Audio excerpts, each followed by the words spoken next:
Oh, good evening, gang. Tom here.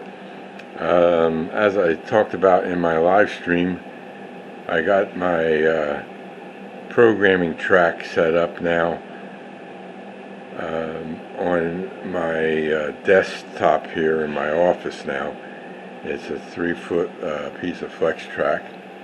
I 3D printed the bumpers, put red LEDs in there, and then I 3D printed a holder for my power cab. And I've been setting up dynamic exhaust in my engines, and I got a bunch of them there. And then I got a new tool today. It's called the Bachmann Easy Riders for HO scale. You get 4 of them, and what you do is you put them on the track like so. Then you take an engine and you put it on top of those bearings there, and then you can run the train at any speed you want. So I'm going to do one engine right now, and we'll see how that works. So what I do is I take my power cab, not Power Pro, this is a power cab. That means it's a standalone system, and it uses the flat cable, and we plug this into the PCP board, and the red light will come on. The red light comes on, the bumper lights are on, one at each end. Okay, so I will go over to the power cab here and select loco 1137. It's the one I'm going to work on, and I'm going to set it to speed step 128. So now that's set at loco 1137 and speed step 128 mode. And there's 1137. And what we do is we put 1137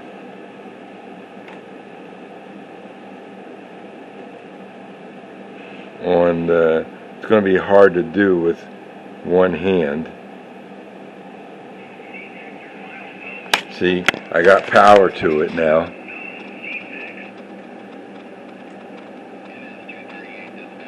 And get the front wheels on.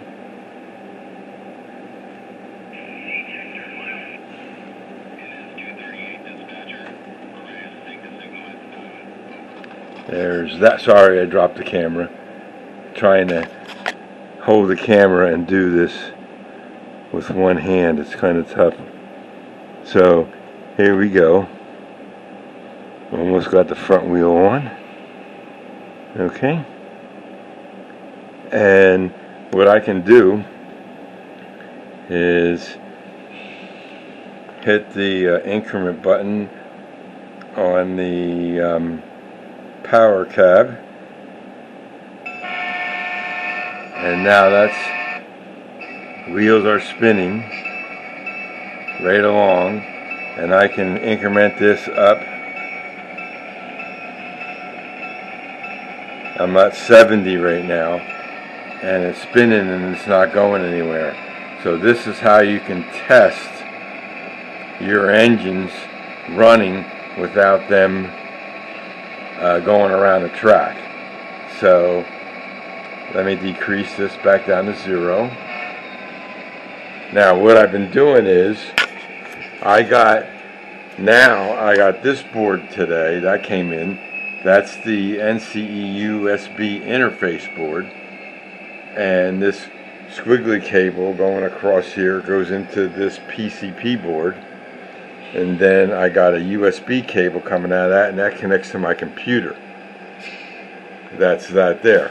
Now I have Decoder Pro running on my computer, so I go down here and select engine 1137, which is the one we're working on, and we're going to go to CVs, and then I'm going to go down here and say read full sheet, And when I do that, we're going to see the lights on the USB interface flickering, and that's as it's reading each CV, it's sending the signal down. And now this here track is a programming track now, so it automatically switched it over to a programming track. And I know it's powered because the LEDs are still lit. And when this is done reading that full sheet, it'll switch back to DCC mode, because then the headlight will come on and the engine will start going back into the cab chatter mode. So it takes a few minutes to read through all the CVs. It didn't know about CV 33. I'll have to read that one again. Sometimes it hiccups, but you can see the red lights flickering, so it's sending the signals down to the decoder from Decoder Pro, and it's reading each CV and plugging that into this table here that you see at the top, CV1, and all the way down to CV 3 dot something. I can't move the screen now because it's still reading the CVs. I can move the screen up a bit, and we're on CV 1.431 right now at the bottom there. And you see the spinning mouse. That means it's working on the program. So it hasn't read CVs 1 through 30 yet, because it says from file. So what it's doing is it already read 34 down to 43 on the screen, and the thing is still flickering. The engine is still in programming mode. So that's how we do that. And those engines you see there, I already set this dynamic dual exhaust up. And what that means is when the engine is running, the prime mover, will gear up, and you'll hear the engine. Like, say for example, you're running on a low level track, you won't hear much work on the engine because it doesn't have to work so hard. But if you're going up an incline, then you'll hear that gear up, and then once it gets to the top, it should level off again. Or like if I'm going up my helix or something like that, that's when I'll hear this. And then I got a few inclines. Even on my fifth level, there's an incline, not a big one, but enough, and it'll work the engine, especially pulling those big trains. So I got a lot of engines to do, and I was doing this on my workbench, and I didn't have enough room to run the trains to get the settings set. So that's why I got these easy riders, because now I can run this engine like if it's running down the track. So they're really cool things. They're a little expensive side for 4 of them. Yankee Dobbler had them for $80. Then eBay had them, Amazon had them for $70. So I went with the Amazon one because it was cheaper, and then I had a big credit on my Amazon account, so it came out to be only like $18 to get these 4 pieces here. So that wasn't too bad. So I got a good price on it, and so that was good. So it's still reading. It's at CV 1.392.401. So it's going up to the higher number CVs right now. And I 3D printed a bracket. That's that white bracket there, so I could screw it into the. This is all metal frame. My desk it's a glass top metal frame, and I screwed it into there so it can hold it there. I was going to put it on this side, but the cables stick out to the side, and it would have hit the drawer. So I just zip tied this squiggly cable across the top of the drawer there. It opens without any problem and closes. It bangs the cord a little bit, but I don't care. It opens and closes. So, and this here, the other day, I was going to show you guys this on my show, but that PCB board wasn't working, and I couldn't figure it out, so I ordered another one that isn't here yet, and there it goes. It finished. Now the engine is back. You can see the headlights on. So now that's on DCC, and I can run that engine. So what we're going to do is I'm going to reread this one that said unknown. It's reading CB33.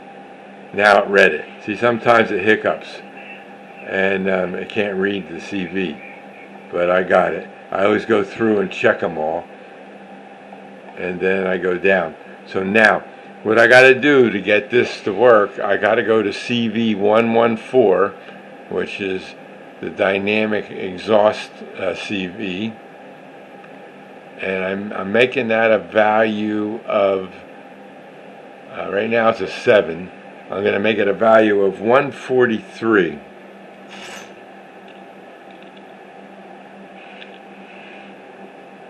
And with that, 143 is 15 minus 143 is 128. So the 15 is the speed step mode. That's the highest you can put in this dynamic brake system thing. And 128 is for the RPM mode. That notches it to a notch 4 in at 128. So 128 plus 15 is 143. So I make that a value of 143. I typed a 5. I want to make it a 3. And then I click on write. That writes that CV. Now that CV is taken care of. And then we go down, all the way down to 2.503, 504, and 512. So 503, we're going to set that to 255. I'm going to write that to 255. Okay, now that's stored. Now what we're going to do is we're going to go over here to this engine, and we're going to increment it 1 speed step. Now it's running. Now what it's doing, because the 255 and 503 calibrates this. So I let it run for about a minute. Computer, set timer for 35 seconds. 35 seconds. And then I turn it, I stop it. Then I go in and change the next CV, which is CV2.504. I make that a 255 value, and that sets the high end speed. So then I come over here and I notch this up to speed step 40. If I did speed step 40 on a 3-foot track, it would be off the track before it got done calibrating. So that's why I got the Easy Riders. You'll see that in a minute. There we go, timer's done. So now I'm going to stop the engine by hitting decrease. Alright, and then I go back, computer stop timer, and then we go back, and then I read CV503, and it's probably going to be a 0. Some of these engines I have, yeah, it's going to be a 0, but it calibrated it. So now I'm going to do 504 and put 255 in here and do right. Okay, now 255 is stored in 2.504. Now I'm going to increment this fast 4 times. Gonna let this run for about a minute. Computer, set timer for 35 seconds. 35 seconds. Starting now. And we'll just let it run. And now it's setting. It's calibrating the high end speed for you.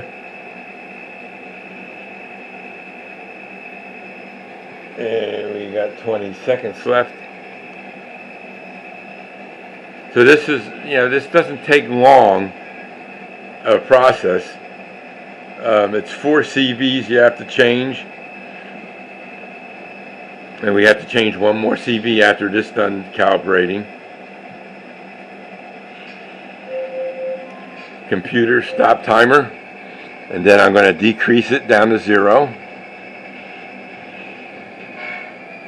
Okay, now it's at the 0. Now we're going to go back over here. And we're going to do a read of CV504, and it's probably a 0. Yep. And some of them I had values in it, and some of them don't. It all depends on the engine, the motor that's in the engine. So now we have to go back. Now we got to go and set CV512, 2.512. And that I'm making a value of 16. And I'm going to go over here and write it. It's writing it now. Okay. Now those CVs are set in this engine. And when I take this engine off of here now, put it on the track, I should be able to increment this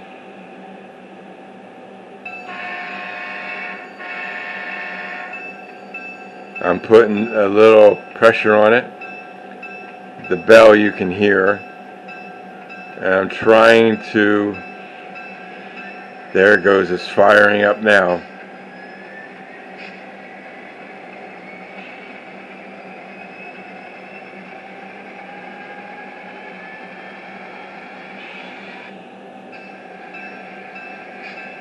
Yeah, I tipped it off the track. So I'll, but that's how it works. So a little weight, a little load on it causes it to increment. So that's it, folks. That's how I set them up with the dynamic dual exhaust in the SoundTraxx decoders. Using the easy riders makes it so much easier to get those high speeds running on a short piece of track, because you have to do it on level, straight track. Can't do it on curves, so it's hard to do it on a layout that you don't have a real long stretch to do this on. So plus it's in here and in my office, and it's a lot easier to do the work here instead of taking cars off the track and making room for a train engine to run and stuff like that. So with that, hope everybody has a great weekend, and this is Tom, and we'll catch you all in the next video. Everybody take care.